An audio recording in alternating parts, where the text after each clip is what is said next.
A continuación, salud renal y reumatología.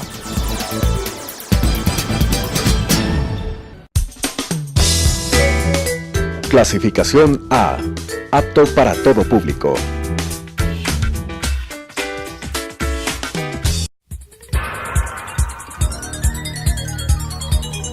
Las opiniones vertidas en este espacio por la producción y dirección del programa son de exclusiva responsabilidad de sus autores y de quienes intervienen en ellos.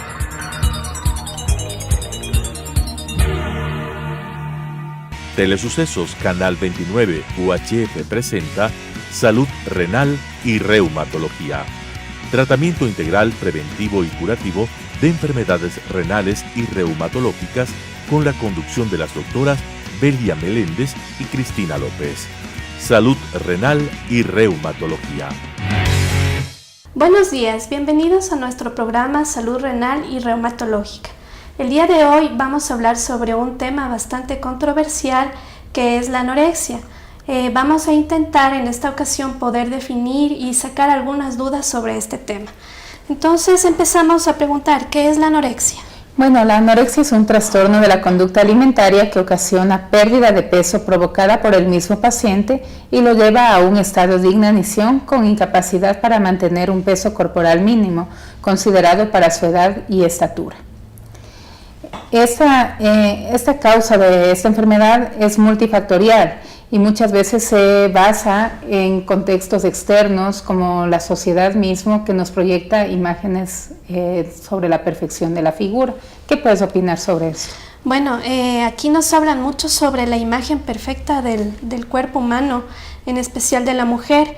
La publicidad nos bombardea día a día con las imágenes perfectas, ¿no? Entonces estos pacientes tienen la característica que tienen mucho temor a subir de peso y que tienen una percepción bastante distorsionada sobre su propio cuerpo. Es decir, que ellos, pese a que están en un peso normal o en un peso bajo, se ven gordos. Este es el problema.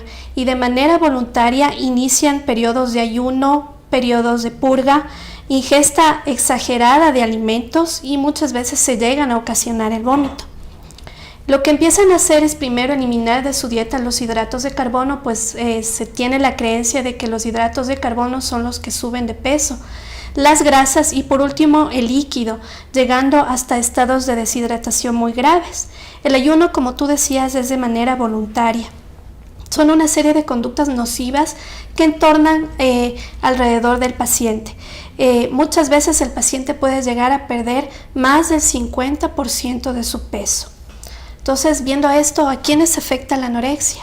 Bueno, la anorexia afecta el 95% de pacientes afectados son mujeres que se encuentran en la adolescencia, entre los 14 y 19 años.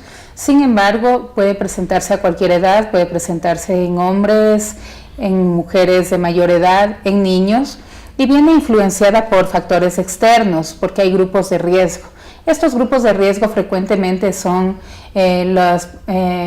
las chicas que realizan gimnasia, que son bailarinas o que están expuestas siempre a la cultura física en forma excesiva, manteniendo estándares de belleza muy delimitados y que llevan este trastorno a la exageración, o sea, el cuidado físico o las dietas hacia un plan exagerado, o sea, fuera del contexto del cuidado propio del cuerpo.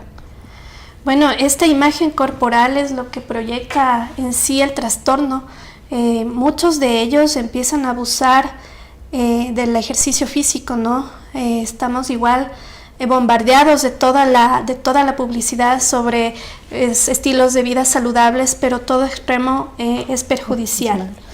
Ya se lo considera como una nueva forma de suicidio, ¿sí? Hay varias causas de la anorexia. La anorexia tiene factores que influyen en ella, son factores sociales, factores psicológicos y que pueden desencadenarse por varias causas. La primera puede ser por el inicio de una dieta, es decir, un adolescente que se ve gordita, por tanto decide hacer una dieta. Ya se acostumbra a este ritmo de vida y continúa de esta manera y no sabe en qué momento parar. Y hay una teoría que es bastante controvertida, ¿no? Que es un estado autoinmunitario producto de una infección por estreptococo que detona a nivel del sistema nervioso estados depresivos que le llevan a la paciente a estos estilos de vida que no son nada saludables. Claro, y obviamente como toda patología tiene desencadenantes. El desencadenante en este caso suelen ser problemas psicológicos previos o situaciones de estrés que pueden darse ya sea en el entorno familiar o en el entorno social, ya sea en la escuela, en el trabajo.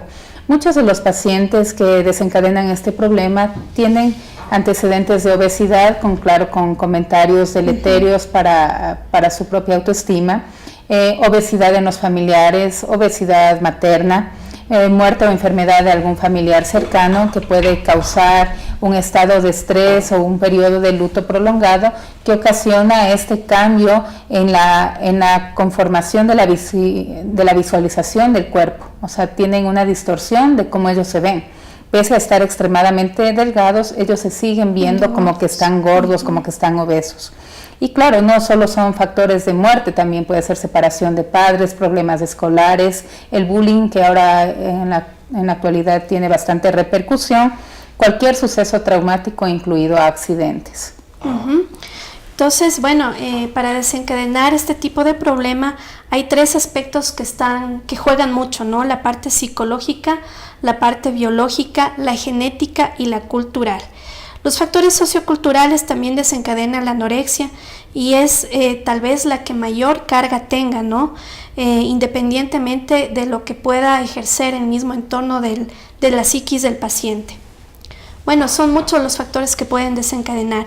¿Cómo se inicia? Hay varias fases para iniciar la patología. Primero se inicia con la fase de ayuno. Es un ayuno el cual se puede prolongar por varios días. En referencia a esto, pues pacientes que pueden comer una manzana en 3 días, ingerir poco líquido, empiezan a quemar todas las reservas de grasa que tiene el cuerpo, de tal manera que aumenta la oxidación y lo que llamamos los cuerpos cetónicos. Entonces la idea del cuerpo es priorizar ciertas funciones, ¿no? Si es que el ayuno no se interrumpe, atraviesa la última barrera que el cuerpo intenta sobrevivir a ella y puede desencadenarse a un síndrome orgánico cerebral, es decir, que puede existir un desequilibrio de muchos electrolitos y de las funciones en sí del sistema nervioso central, lo cual le puede llevar a confusión, estupor, muerte. También en la fase aguda se puede producir muerte, un ayuno prolongado pues no es dable, ¿no? Respecto a la fase de purga, la fase de purga, en cambio, es cuando una vez superada la fase de ayuno, es decir, que ya se acostumbran a este ayuno, a comer muy poco, intentan de alguna manera eliminar lo que queda mediante laxantes o diuréticos, ¿sí? Entonces esto aumenta la cantidad de ácido clorhídrico en el estómago y aumenta la cantidad de cloro en sangre, lo que hace que se aumente el volumen sanguíneo de cierta manera, pero como no hay mucha cantidad de sangre, pues la presión baja y también esto puede llevar a la muerte.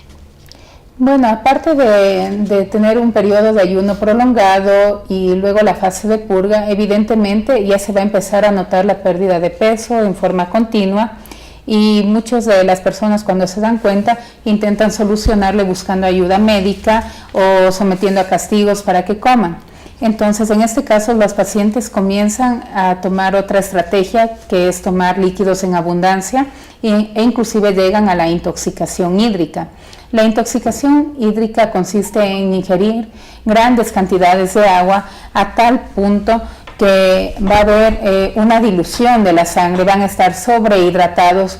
Y esta sobrehidratación tampoco es buena, porque si bien es cierto que es lo habitual recomendar tomar una cierta cantidad de líquidos para mantener el equilibrio y la hidratación, si esto se realiza en exceso, como ya se mencionó, todo exceso es malo, va a haber una dilución de los electrolitos y entre estos va a estar el sodio. Cuando los niveles de sodio bajan en el organismo, la principal manifestación son neurológicas. Inicialmente puede no notarse mucho, pero no va a poder concentrarse en las actividades, va a haber déficit de atención.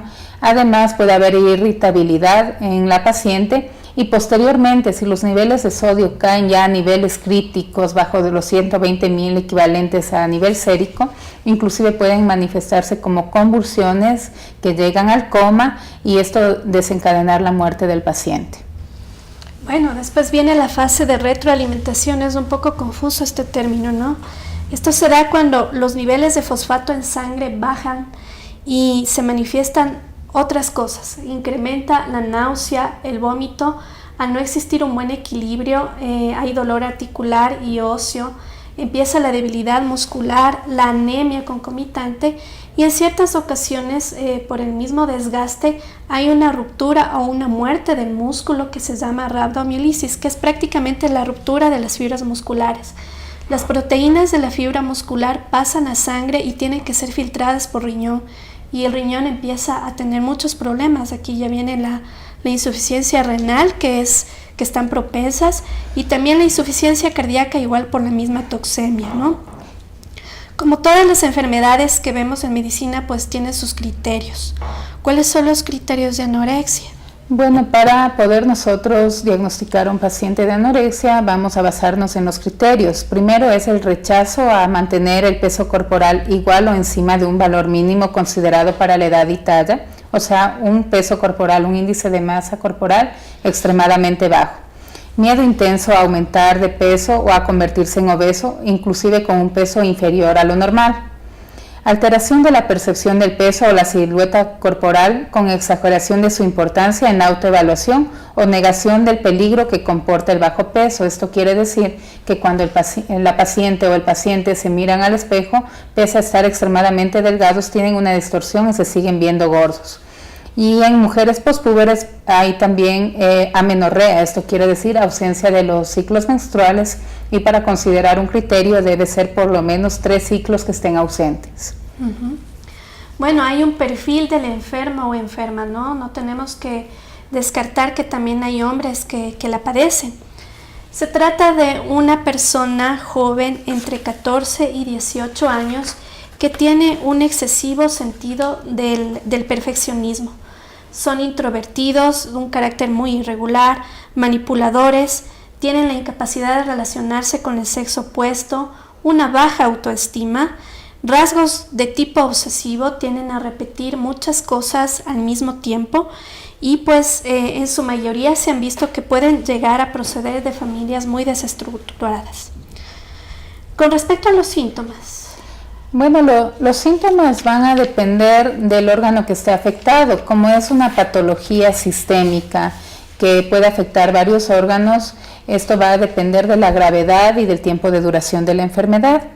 Se pueden afectar los sistemas endocrinos con alteraciones hormonales. Como sabemos, en endocrinología estudia todo lo que son glándulas. Uh-huh. Entonces puede haber un desorden tanto en las glándulas que producen las hormonas sexuales, por eso hay alteraciones menstruales, que en todo caso sirven para ahorrar un poco de los nutrientes que tienen, que no haya mayor pérdida.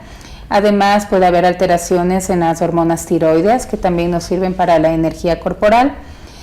Además de esto, por las alteraciones cardíacas, obviamente se pueden dar un sinnúmero de síntomas. Si el paciente entra en insuficiencia cardíaca, obviamente va a haber un bajo gasto, lo que quiere decir que el corazón no produce el bombeo suficiente para cubrir las demandas corporales y puede haber bradicardia, presión arterial baja, arritmias cardíacas que pueden desencadenar tanto por los problemas cardiológicos directamente o por los problemas de los electrolitos como alteraciones del sodio, del potasio, que hacen que el corazón no funcione en forma adecuada. La desaparición de la menstruación suele ser el signo más relevante, ya que es un signo de alarma. Normalmente una mujer joven en edad fértil, los ciclos menstruales deben proceder en manera regular, cada 28, cada 30 días, pero no deben ausentarse por ningún motivo, salvo que obviamente esté embarazada, ¿no? Y también va a haber una disminución de la masa ósea con osteoporosis, osteopenia, que se presenta en edades tempranas que no son los habituales, como son mujeres muy jóvenes. Obviamente, esa disminución de la masa ósea habitualmente ocurre pasado los 40 años por los cambios hormonales. Sí. Es muy dramático porque al no tener nutrientes dentro de estos está la pérdida de calcio, que provoca la pérdida de calcio del hueso y a su vez presenta un riesgo para fractura de cadera o columna. En una mujer o en un paciente tan joven, pues someterse a una cirugía o aparte de su problema de anorexia, tener una fractura ya sería algo muy grave, ¿no? Las articulaciones también se ven un poco dañadas porque al no tener una buena hidratación al cartílago, al perder masa muscular, la tensión de músculos y de ligamentos que están alrededor de la articulación hace que ésta empiece a sufrir y por tanto también vienen los dolores. Dentro de otros síntomas tenemos también la anemia y algo muy característico en ellos es la aparición del conocido lanugo. El lanugo es un pelito muy fino, un vello muy fino que se da en antebrazos, en pecho, en espalda, en piernas. Es con la idea de que el cuerpo se defiende de la agresión o de la temperatura baja, entonces genera el lanugo, ¿no? Y es algo también muy paradójico que la paciente anoréxica cuida mucho su imagen, pero al bajar tanto de peso puede llegar a tener una piel muy frágil, una piel muy agrietada, con líneas de expresión muy marcadas a edades muy tempranas. En etapas ya más tardías hay la pérdida de cabello, ¿no? Otros sistemas que se empiezan a dañar es las uñas no crecen y se empiezan a presentar quebradizas.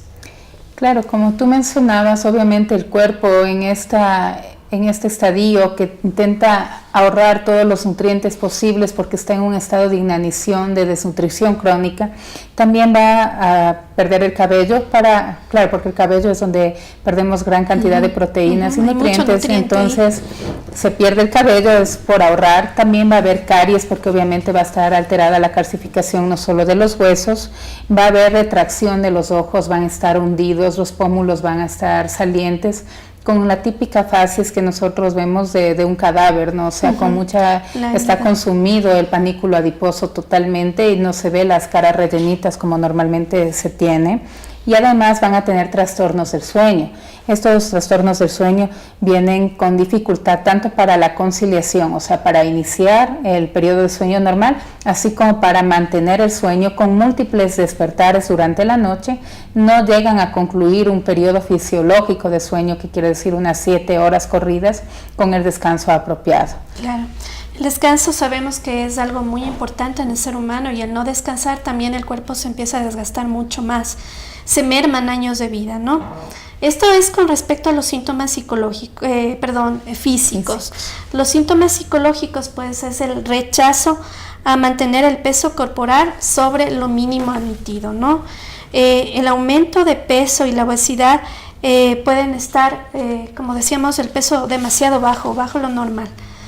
La familia es quien se da cuenta de todo lo que le está pasando al paciente, pues muchos de ellos niegan tener una patología, siempre manifiestan sentirse perfectos, pero la familia es la que se da cuenta de los cambios de humor, los cambios de hábitos alimenticios, pues notan que el paciente tiene una excesiva preocupación sobre la cantidad calórica de lo que se va a servir.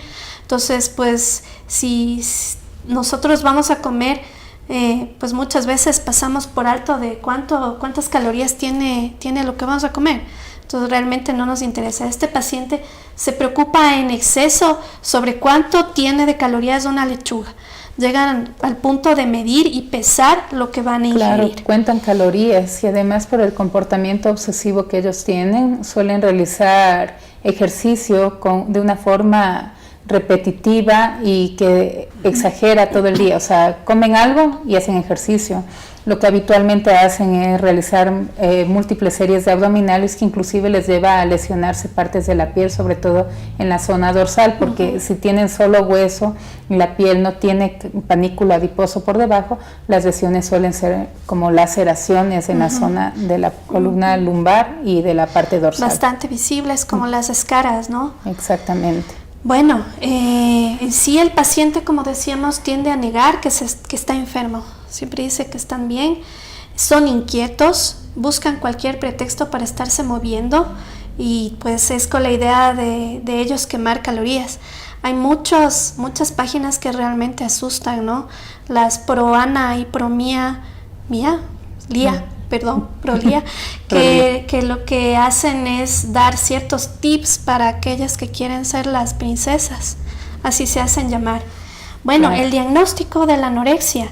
La historia clínica es lo básico y lo más importante en todo paciente. El examen físico exhaustivo, las medidas antropométricas, el peso, la talla, el índice de masa corporal, y el interrogatorio no solamente debe centrarse al paciente, sino también a la familia. La familia tiene mucho que ver en este problema y sí sería importante realizar un diagnóstico diferencial con otras enfermedades que ya vamos a ver más adelante. Claro, lo que tú dices en el diagnóstico y que tiene mucho que ver la familia, también tiene que ver cómo interactúan en la mesa durante la comida, que es cuando están todos reunidos. Muchas veces los pacientes intentan evadir estas comidas que son en grupo porque no quieren comer, entonces se ponen en evidencia, ¿no? En evidencia, entonces ellos evitan comer en grupo, evitan compartir la mesa con la familia, y cuando así lo hacen, mastican múltiples veces, no degluten, se paran, se nota mucho que quieren, como que cuidan en extremo la cantidad de calorías que ingieren, y pueden inclusive utilizan métodos para esconder la comida que ya les sirvieron y no deglutirla para no engordar. Entonces siempre es importante que la familia tome en cuenta estos rasgos y que esté pendiente, y en lo posible que no permita, sobre todo los chicos adolescentes, que suban a comer a su habitación solos, porque cuando tienen este trastorno lo que están es escondiendo o botando la comida. Claro, para ellos cualquier pretexto es bueno para levantarse de la mesa o hacer alguna actividad. Exacto. Bueno, con respecto a los exámenes de laboratorio, ¿qué nos sugieres? Bueno, los exámenes de laboratorio no son decisivos ni definen la enfermedad. El diagnóstico es claramente con la evidencia del examen físico, con la pérdida de peso, además de las manifestaciones psicológicas que tienen los pacientes.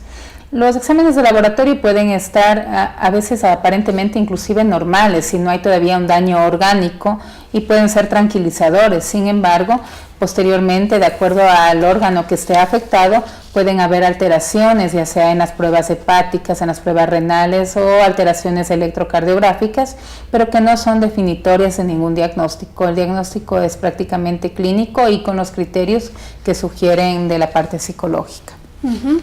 El diagnóstico diferencial también es importante, pues no toda joven que tenga menorrea por 3 periodos consecutivos y peso bajo significa que tenga anorexia, ¿no? Hay otras enfermedades que se pueden asociar a la pérdida de peso. Las malabsorciones intestinales, defectos a nivel intestinal también pueden estar por ahí. Infecciones, el HIV es una de las infecciones que tiende a consumir mucho al paciente. Problemas de tiroides, el hipertiroidismo, que es lo contrario al hipotiroidismo. Aquí en el hipertiroidismo, pues la glándula tiroides funciona en exceso, hace que el paciente, entre comillas, se acelere y quema muchas más calorías de lo normal. Una enfermedad de Addison, que es la enfermedad de las glándulas suprarrenales. La diabetes en sus etapas más tardías también puede acompañarse de pérdida de peso, ¿no? Entonces sí, siempre es importante hacer un diagnóstico diferencial luego de todo el examen, ¿no? El tratamiento al respecto. Bueno, el tratamiento, como en toda enfermedad de curso crónico y de afectación sistémica, que quiere decir que afecta a varios órganos del cuerpo, tiene que ser multidisciplinario. En este caso, el enfoque obviamente va a ser hacia la parte psicológica, porque una vez que logremos controlar el trastorno de distorsión que tienen las pacientes, vamos a poder controlar el problema de alimentación. Además, obviamente vamos a requerir el control por un nutricionista especializado para que haga la sustitución calórica apropiada y en forma escalonada. No podemos empezar una alimentación de golpe, y muchas veces requerimos que se empiece con nutrición parenteral o enteral asistida. Evidentemente, en muchos de los casos se requiere llevarles a un centro de apoyo, y si tienen mucho estrés por la parte familiar, mantener el aislamiento. Otra de las medidas es pesar al paciente de espaldas hacia la balanza para que no pueda ver el peso y esto no genere más estrés, en que ellos suelen estresarse mucho al ver cuánto están pesando y dejan de comer o buscan otras técnicas para evadir el peso o perder peso durante la hospitalización o el ingreso. usan laxantes, usan diuréticos, suelen tener escondidos en varios lugares para poder seguir purgándose durante los periodos de aislamiento. Pues sí, es interesante, los dos extremos son malos, así mismo las personas con peso bajo, como por ejemplo yo, hemos sufrido el asunto de ¿por qué eres tan delgada? El bullying de cierta manera, de ¿por qué eres tan delgada que no comes? Pero son metabolismos, ¿no? Claro. Entonces es importantísimo hacer un buen diagnóstico. El tratamiento, como mencionábamos, no es únicamente hacia la parte física. Nosotros notamos la mejoría cuando el paciente ya lógicamente sube de peso, se hace amigo de la mesa familiar, empieza a compartir los alimentos, el lanugo desaparece, la menstruación retorna de manera regular y pues ya se le ve con un ánimo un poco mejor, ¿no? Entonces hacer una enfermedad tan grande no solamente necesita la valoración de un nutricionista, sino de un psiquiatra.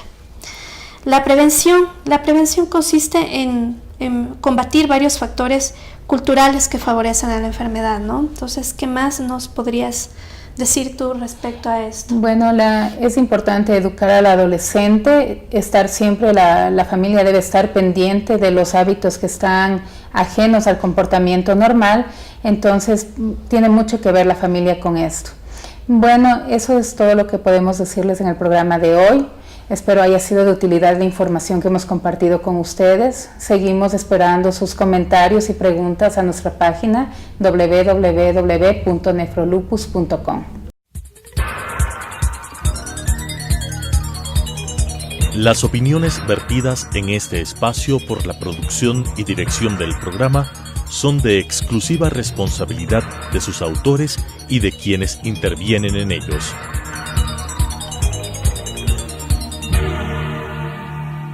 Telesucesos Canal 29 UHF presentó Salud Renal y Reumatología.